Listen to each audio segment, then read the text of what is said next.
lot of money on the table. And I think these are accurate, but if you work it and you put the time in, you can triple or quadruple these. So I'm going to go through about 10 things that we do. We have multi-stores, and everything that I tell you is strictly for my businesses, independent of any AAP stuff. So I'm going to go through 10 reports, 10 things that we do. We work them every day. I send a report out to each store. We do have 10 stores, and so I have one guy that I've hired, pharmacist, analytical pharmacist, and he runs, just to kind of give you an idea, he runs this. He looks at all the data. The data doesn't lie. If you can measure it, you can count it, you can do something with it. We all, a lot of times, just talk about how, oh, that store we filled 120. Well, you know, when you really look at the data, they're filling about 100 strips a day. We always like to exaggerate things. So the data doesn't lie. FDS has done an unbelievable job of building a data backbone that allows you to, do unbelievable things.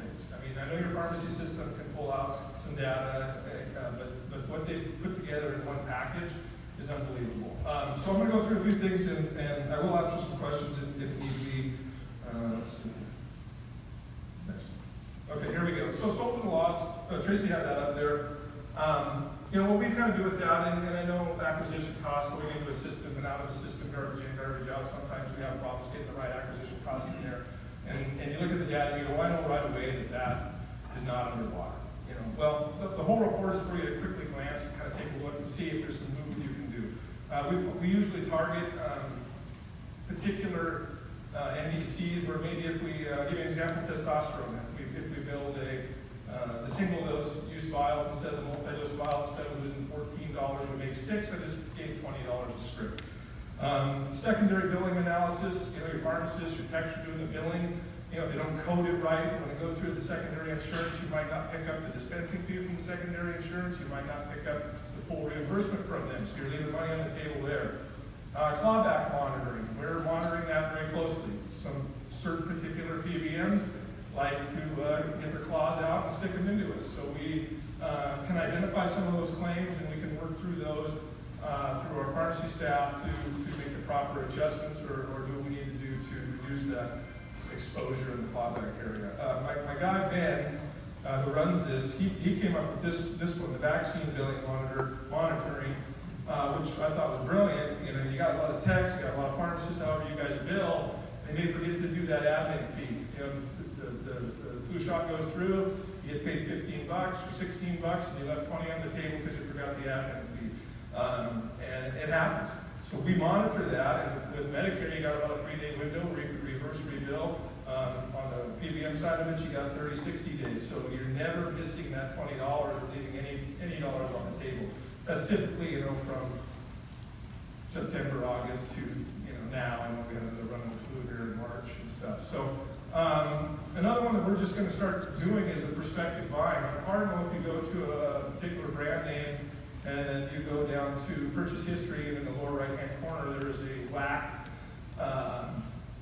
update. And you can see when the manufacturers are doing price updates, okay? So usually around January, usually around July, 6, 8, 10%. So what we're going to start doing is we're going to look at our purchases of our brand names and then average them out. We want to be careful with this because you could screw your GCR up and throw things way off, but we're going to start buying some of those brands maybe 2-3 months ahead of that update and save 6-8%. And you can tickle that out through some of these reportings real easy at your fingertips. Missing generics by high revenue. Are there prescriptions out there where you can do a proper therapeutic change where it benefits the patient, it benefits the pharmacy, and it benefits your purchasing? So you switch it, it's in the same therapeutic class, you switch it maybe to another drug that equal is good to the patient, doesn't hurt their copay, but it reimburses you at a higher rate. You have a better margin as well as more dollars to your GCR or to meet your threshold. So you got to think about those things, and so we can dial into the data through each plan, again, PCN, all the different groups, all that different things, and target those.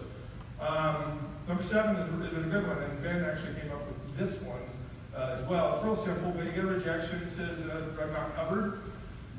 And here's a list of 3 drugs that are covered. What do? You grab it. I mean, most people, maybe some of you are doing it better, but you send a fax over to the doctor and said, these 3 are covered. Take your choice. Well, we're sending over the most profitable option on the rejection. Instead of give the doctor the choice, we're sending it over as the most profitable replacement, and basically narrowing that down so that the doctor signs off on it, and when we got a prescription is more profitable. Whale watching, and this one here, this is one where we're looking for opportunities where if you do make a therapeutic interchange switch, it could be very profitable for you. And so those are ones where Ben likes to call whale watching. He's kind of got a dragging word. That's why he sits in an office and doesn't speak to people and just looks at data. So he calls it whale watching. It's basically big opportunities. And then as you start really dialing things in, you can. I skipped over Medicare compliance on time. I want to talk about this one. Tracy touched on it. You can raise your compliance scores and all that, but the average patient, Medicare or not Medicare, fills their maintenance med, and I've seen different statistics, but it's 6.5 to 7.5 times a year. So they take their meds for a month, they feel good, then they stop taking them, then they feel crappy, then they take them, they start feeling good, and they do that over the course of the year, and they fill them half the time. So if you can get them on a sync program, and you can pull it right out of here easily. Our techs are calling 20 minutes a day. They get a report, a little worksheet report that we rip off and email it to the stores, or fax it to the stores. And you can increase that. If you're hitting it every time, 12, 14 fills. So now you've doubled your fills, not to mention you're getting more revenue and they're more compliant, which you're lowering your exposure to your DIR fees, your performance fees, whatever you want to call them. And then if you really want to get into dialing in, you can target different segments of patients, medi-medi, different groups that might cover a certain item, and you can really start to dig deep into under the covers and get into the data mining by insurance plan. We beta tested this. I'm not done yet. I'm just kidding. We beta tested this for AAP. We were all in. We've developed a program so that our stores can benefit as a group. Just kind of touch on, I hired Ben. You know how much a pharmacist makes. He paid for himself in the first 6 weeks with the 10 locations. And I'm not kidding you. I mean, with everything that we're doing, top to bottom, and I would say we're probably a super user, but here's some statistics from 2018, and we're ahead on 2019. So the top is the 3-story group where I'm based, where I live. It's the number of prescriptions that we've filled per month. And we raised the gross profit by $5.44. Put another $1.62 million into the machine, into the business. And I could follow it to the P&L. It's there. I mean, our revenue went up by that much. And these are scripts that we're already kind of filling. So it was almost like, I don't want to say free money, but more money.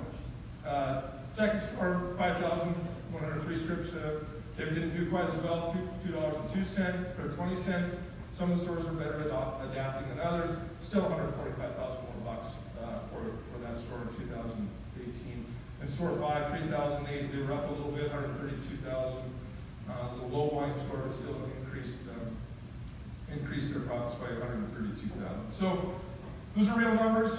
I wasn't afraid to show them to you because I want you guys to succeed. I mean, that's what we're all here for. And this product, you got to spend some time with it.